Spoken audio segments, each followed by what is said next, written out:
At least 250,000 species of flowering plants have been discovered and named so far. And within this bewildering diversity, flowers come in all shapes, colours and sizes. But what are the very biggest flowers on Earth? This is the talipot palm, Corypha umbraculifera. This palm produces the largest flowerscape in the world, which can grow up to 8 meters long and have literally millions of tiny flowers along its length. While this is impressive, the flowers are very small, so I think we can do better in our search for the world's largest flowers. There are many ways to classify blooms. Some are single flowers that grow alone, while others consist of lots of small flowers that together make up a unified floral structure. In terms of single flowers, the biggest in the world belong to the parasitic plants called Rafflesia that grow in the rainforests of Asia. I'm in West Sumatra, Indonesia, on the search for giant Rafflesia blooms of the forest. These amazing flowers were discovered 200 years ago, but they flower so infrequently that they're still relatively little known.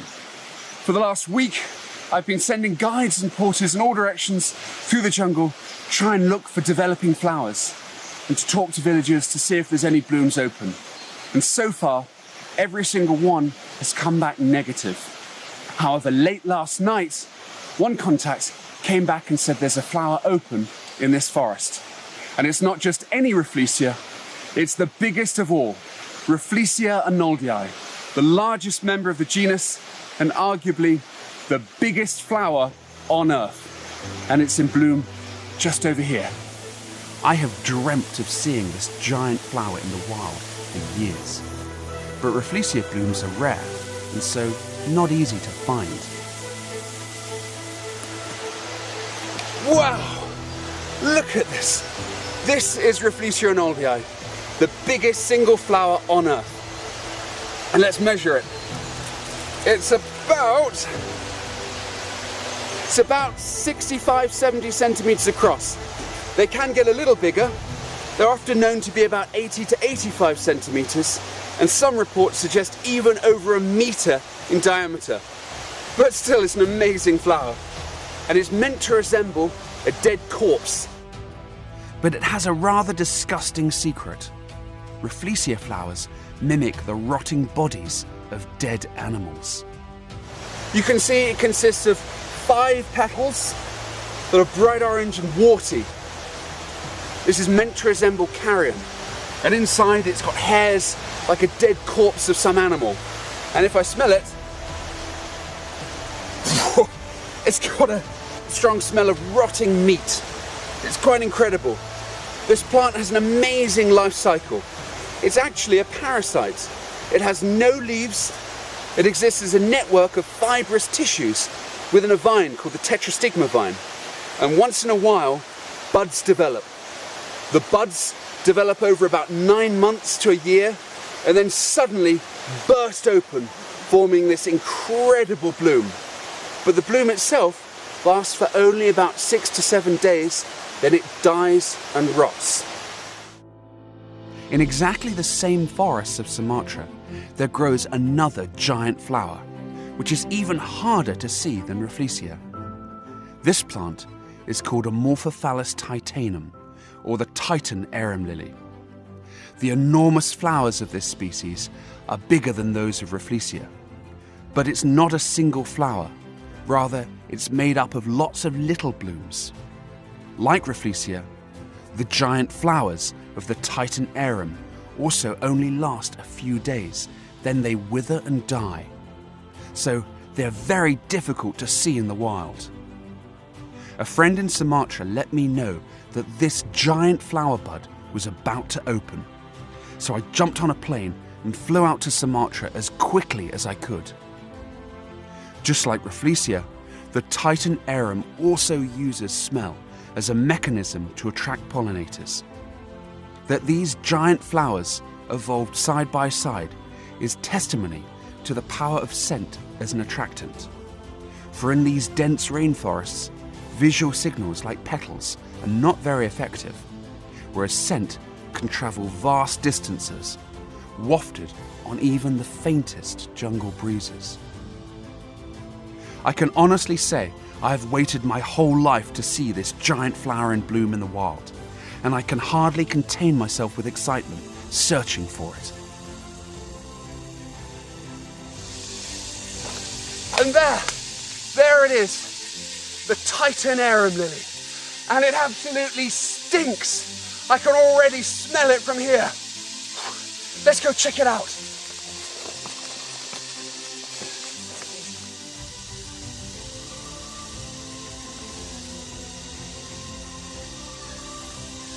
Wow! Just look at the size of this thing. This is bigger than I ever imagined. It took me a day or two to fly into Sumatra to reach this flower, and sadly, I think it was a little past its best. The petals had already started to age and curve inwards, but it was still very impressive. The biggest one of these ever recorded stood 3.73 meters tall. This specimen isn't quite that big, but let's find out how big it is. It's so big I can't even reach the top of it. As an approximation, about 3 meters tall. This flower has a really complicated pollination mechanism, and that partly explains the gigantic size of this structure. Inside, there are 2 bands of male and female flowers.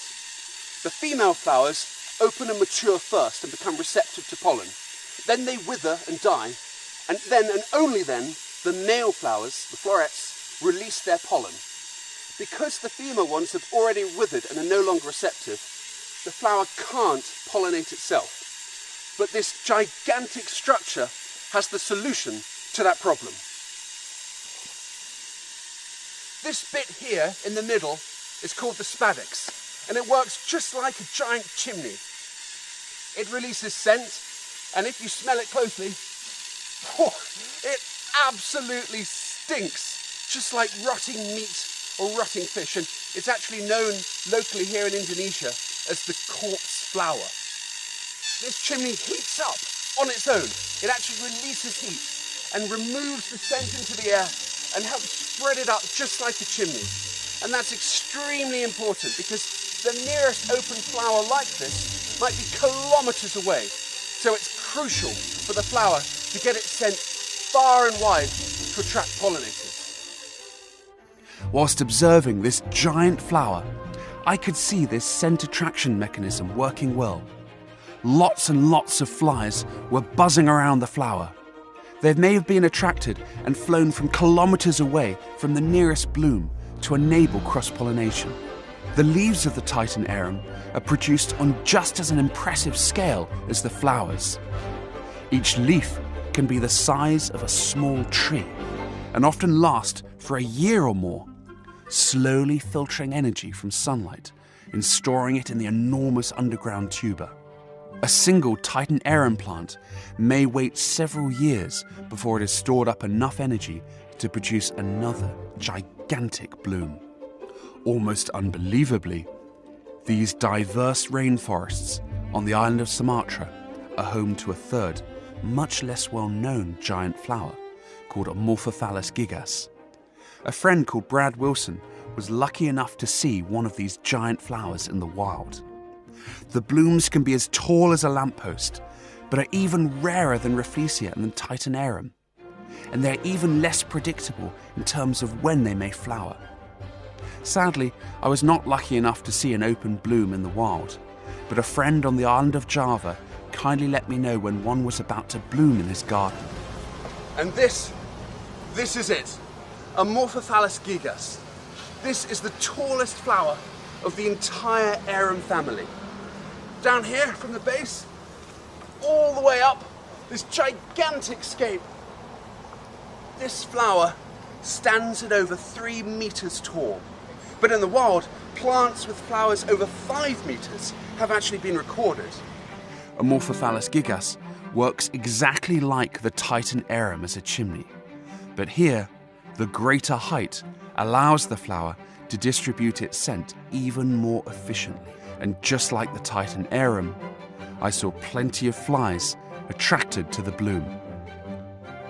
Believe it or not, both the Titan arum and Amorphophallus gigas can be grown at home, although you'll need a very large pot and a very large growing space with warm temperatures and high humidity. But both species can be brought to flower in captivity. Jensi Kapitani recently flowered a Titan arum at his nursery Paradisia in Australia. This is my Amorphophallus titanium. We call him Tiny the Titan. He became famous in December 2016 when he produced a flower bud that grew to 1.8 metres tall and 1.1 metres wide. He became an internet sensation. Every TV station came to view him and thousands of people came through over a 3-day period. Understandably though, the very biggest flowers in the world might not be suitable for everybody. The Titan arum has a smaller relative that's really fun and easy to grow at home. There's one just over here. This is Amorphophallus cognac, also known as devil's tongue, because of this large pointy spadix in the middle, said to resemble the tongue of a devil or a monster. This plant is actually really easy to grow at home. All it needs is a large pot to grow it in, and it needs well-drained substrate, and ideally a location where it's not exposed to direct sunlight. It likes a bit of shade. And really surprisingly, it can even be grown outside in the UK. It can survive light frosts and a bit of snow, providing that the corm is deep down enough in the ground not to freeze solid. It's very interesting because it doesn't even need a pot in order to flower. It flowers when the corm is like this.